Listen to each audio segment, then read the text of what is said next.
America's anger and division is perfectly encapsulated in Portland, Oregon. Protests there have been raging for months, sparked by the killing of George Floyd and reignited by last week's shooting of Jacob Blake. It's where an apparent Black Lives Matter protester recently shot dead a Trump supporter following skirmishes between both groups. And this week, 3 members of Portland's police oversight body resigned, and protesters forced the mayor to move after vandalising property and staging all-night demonstrations outside his home. If problems in Portland can be resolved, there's hope for the rest of the US. I spoke earlier with Portland Tribune managing editor Dana Haynes. Dana Haynes, thanks for joining Sky News Your World. Firstly, can I get a sense from you as a resident of Portland? What's it been like living in a city which has seen around 100 straight nights of protests? Well, the most important thing to know is that most of Portland is beautiful and peaceful. The violence has really been isolated to about 3 blocks in the downtown core. We have some graffiti around the downtown core. We have some boarded over windows. But for the most part, most citizens aren't really seeing much of it. It's being hyped depending on who you talk to. But for the most part, the city's pretty calm. Having said that, we are at 94, 95 straight days of the protests and the violence. Nerves are frayed. It's been going on for a long time, and the image of the city has been suffering because of it. Now, around 100 nights is a long time to be trying to force action. We've seen many arrests, injuries, and last weekend a fatal shooting. What have these protests in Portland actually achieved? Well, a couple of things. The city council did actually cut the budget for the police department in much the way that the Black Lives Matters folks had been asking for. It would end up cutting it by about $27 million, in fact. And some very controversial police units were disbanded, including one that focused on gun violence or gang violence, which was widely perceived to be focused on people of color.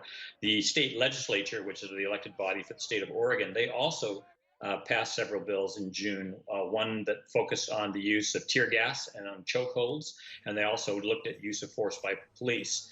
Third thing that's happened is that the African American community in Portland has gotten much more organized. A group called Reimagine Oregon has grown out of these protests. This is a group that didn't exist before. They're a very powerful group. They've got the ears of lots of elected officials, and they really are moving the needle on some of the issues regarding policing, housing, education, and all of the systemic racism that is part and parcel of the history of Oregon. And what about the engagement, Dana? How have protest leaders been engaging with authorities there, if at all? And what can be learned about the engagement and dialogue in Portland that can be applied in other US cities dealing with similar unrest? Well, a couple of things that we've done right and a couple of things we've done very badly. One thing that we've not done well is we've not explained to people, especially folks outside of here, that there are 2 things going on. There are very large, righteously angry Black Lives Matters protests, which are followed by much, much smaller and very violent incidents with arson and looting. The 2 things really are not connected.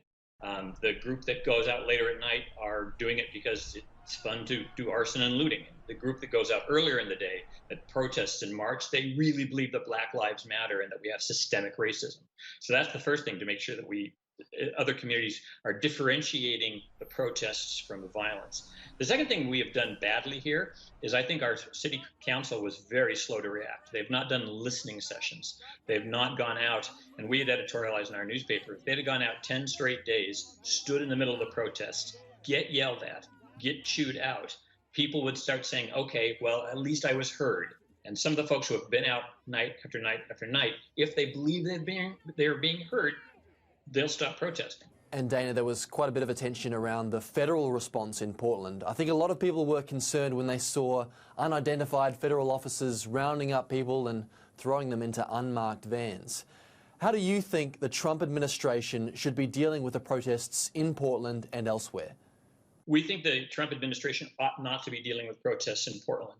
If people are protesting in Portland, it's a Portland issue. If they protest in the streets of Washington, D.C., it's probably a Washington, D.C. issue. There is no question whatsoever that in July, the federal authorities, often without insignia, we didn't know which agencies they worked for, came to Portland allegedly to protect a couple of federal buildings. They ratcheted up the tension and the violence considerably. It got much worse while they were here. Governor Kate Brown of Oregon brokered a deal to get the feds to leave. And when they did, a lot of the violence and a lot of the anger ratcheted back down again. So the best thing that we could ask from the President of the United States is that he stop tweeting about Portland. And we had a national convention here. It's called the Republican National Convention. It was where he was renominated to be president. And many speakers talked about Portland as if it was a violent hellhole. One speaker even said, the only people left in Portland are the poor. Anybody who could afford to leave has left. That's just obviously not true. So if we can get people to stop tweeting and stop commenting on what's going on here in Portland and leave the protests to Portland, we really would appreciate that a great deal. Dana Haynes, thanks for joining Sky News Your World. Always a pleasure.